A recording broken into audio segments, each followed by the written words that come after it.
τούτη ζωή γιατί καταλάβαινε αυτή την αρχή.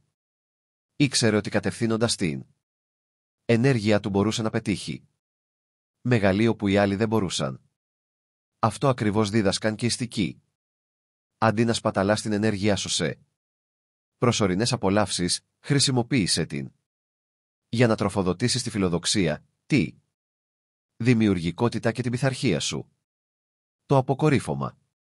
Τι συμβαίνει όταν σταματήσεις φαντάσου να ξυπνάς κάθε μέρα με αδιάσπαστη αυτοπεποίθηση, χωρίς ενοχές, χωρίς αδυναμία, μόνο καθαρή, ασταμάτη ενέργεια. Φαντάσου να νιώθεις πιο κινητοποιημένος, πιο συγκεντρωμένος και να έχεις περισσότερο έλεγχο στη ζωή σου από ποτέ. Αυτό συμβαίνει όταν απελευθερωθείς. Τα επίπεδα τεστοστερόνης σου αυξάνονται. Η πνευματική σου διαήγη οξύνεται. Η ορμή σου για επιτυχία εκτοξεύεται και το πιο σημαντικό ξαναπαίρνει τον έλεγχο του μυαλού σου.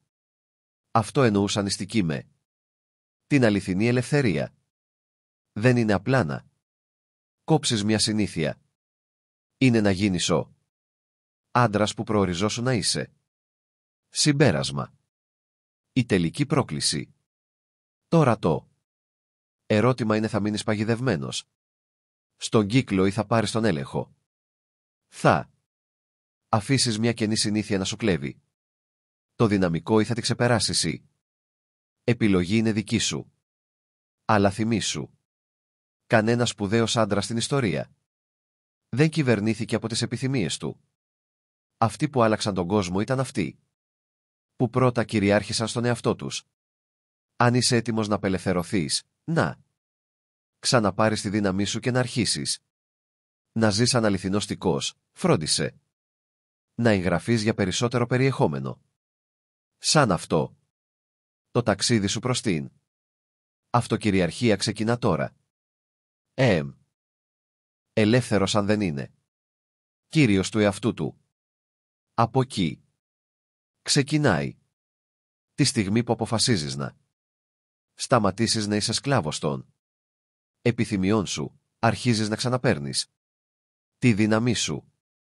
Αλλά η αυτοπειθαρχία δεν είναι να αρνείσαι τα πάντα στον εαυτό σου. Είναι να διαλέγεις αυτό που έχει πραγματική αξία αντί για το εύκολο.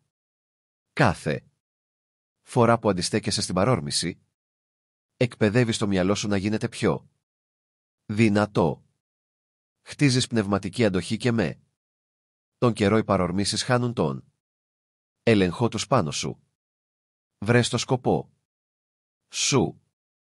Αντικατάστησε τη συνήθεια με κάτι μεγαλύτερο.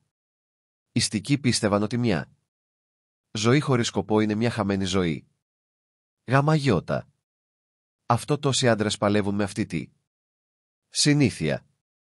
Τους λείπει κάτι ουσιαστικό για να διοχετεύσουν την ενέργειά τους. Σκέψου το.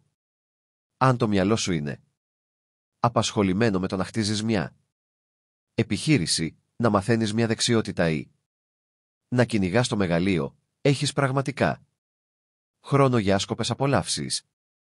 Το κλειδί είναι να αντικαταστήσεις τη συνήθεια με κάτι που σου δίνει αληθινή ολοκλήρωση. Μετατροπή της ενέργειας. Κατεύθυνε την ενέργεια σου αλλού. Οι αρχαίοι πολεμιστές, καλλιτέχνες και φιλόσοφοι ήξεραν ένα μυστικό που οι περισσότεροι άντρες σήμερα αγνοούν.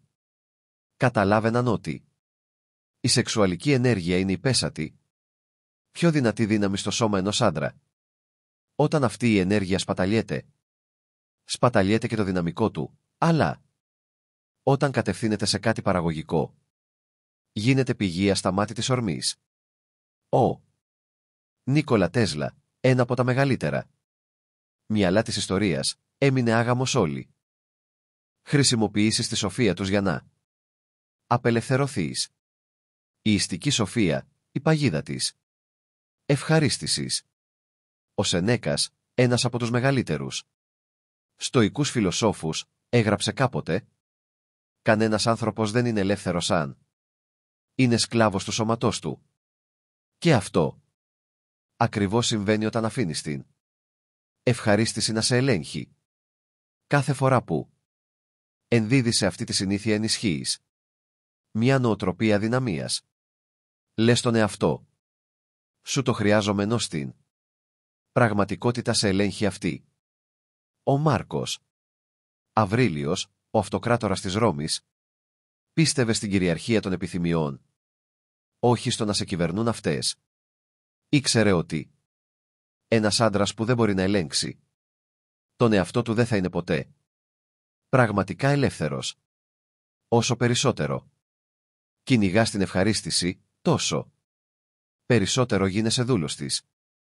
Όσο περισσότερο κυνηγάς την άμεση ικανοποίηση, τόσο περισσότερο απομακρύνεσαι από την αληθινή ολοκλήρωση. Αλλά εδώ είναι το σημαντικό. Κάθε σπουδαίος άντρας στην ιστορία, από πολεμιστές μέχρι αυτοκράτορες και οραματιστές, είχε ένα κοινό. Έλεγχαν τις επιθυμίες τους. Δεν άφηναν τις ορμές τους να καθορίζουν τις πράξεις τους και γάμα αυτό πέτυχαν μεγαλείο. Ενώ οι υπόλοιποι έμειναν δούλοι των παρορμησεών τους. Η λύση. Πώς να απελευθερωθείς και να ξαναπάρεις τη δύναμή σου. Πώς ξεφεύγεις από αυτή την παγίδα. Πώς παίρνεις πίσω τον έλεγχο και σπάς μια συνήθεια που σε κρατάει πίσω. Η απάντηση βρίσκεται σε 3 στοικές αρχές. Αυτοπειθαρχία, σκοπός και μετατροπή της ενέργειας. Αυτοπειθαρχία, το κλειδί της ελευθερίας. Ο Επίκτητος είπε, κανένας άνθρωπος δεν είναι πραγματικά να αγνοήσει. Καταλάβαιναν τη δύναμη της πειθαρχίας, το κόστος της αναζήτησης ευχαρίστησης και το μυστικό της αληθινής αυτοκυριαρχίας. Και σήμερα θα σου αποκαλύψω τι ήξεραν, ώστε να απελευθερωθείς, να ξαναπάρεις τη δύναμή σου και να μεταμορφώσεις τη ζωή σου. Το πρόβλημα, γιατί αυτή η συνήθεια σε καταστρέφει. Ας είμαστε ειλικρινείς. Το έχεις νιώσει αυτή την ενοχή, την έλλειψη κινήτρου μετά που ενδίδησε αυτή τη συνήθεια, αυτό το κενό, σαν κάτι μέσα σου να χάνεται. Αλλά γιατί η επιστήμη μας λέει ότι κάθε φορά που ενδίδεις αυτή τη συνήθεια, ο εγκέφαλός σου απελευθερώνει μια τεράστια δόση ντοπαμίνης της χημικής ουσίας της ευχαρίστησης. Ακούγεται καλό, σωστά, λάθος. Γιατί όσο περισσότερο ενδίδεις, τόσο περισσότερο ο εγκέφαλός σου εθίζεται στην εύκολη ευχαρίστηση. Και όπως κάθε εθισμός, οι παρενέργειες αρχίζουν να φαίνονται. Νιώθεις εξαντλημένος, αδύναμος, χωρίς κίνητρο, η επιθυμία σου να πετύχεις αληθινούς στόχους εξαφανίζεται, γιατί ο εγκέφαλός σου έχει ήδη πάρει την ανταμοιβή του χωρίς να έχεις πετύχει τίποτα. Οι ιστικοί το κατάλαβαν αυτό πολύ πριν το καταλάβει η επιστήμη.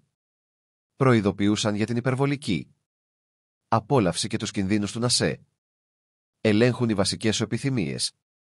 Αλλά τι ακριβώς έλεγαν και πώς μπορείς να τι θα έλεγες αν σου έλεγα ότι μία απλή συνήθεια σου απορροφά αθόρυβα την ενέργειά σου, σκοτώνει την αυτοπεποίθησή σου και σε κρατάει κολλημένο στη ζωή. Νιώθεις εξαντλημένος, χωρίς κίνητρο και παγιδευμένος σε έναν κύκλο από τον οποίο δεν μπορείς να ξεφύγεις. Αλλά τι θα γινόταν αν το μυστικό για διάσπαστο αυτοέλεγχο και αληθινή ανδρικότητα ήταν κρυμμένο μπροστά στα μάτια σου όλων? Αυτόν τον καιρό μείνε μαζί μου, γιατί αφού ακούσεις αυτό δεν θα ξαναδείς ποτέ αυτή τη συνήθεια με τον ίδιο τρόπο. Μιλάμε για ένα θέμα που κανείς δεν θέλει να συζητήσει, αλλά όλοι το αντιμετωπίζουν. Κάποιοι λένε ότι είναι φυσιολογικό, ακίνδυνο, ακόμα και υγιές. Αλλά έχει σταματήσει ποτέ να το αμφισβητήσεις? Τι θα έλεγες αν σου έλεγα ότι αυτή η λεγόμενη ακίνδυνη συνήθεια σου κάνει περισσότερο κακό από όσο νομίζεις. Οι αρχαιιστικοί, τα μεγαλύτερα μυαλά της ιστορίας ήξεραν κάτι που η σύγχρονη κοινωνία προσπαθεί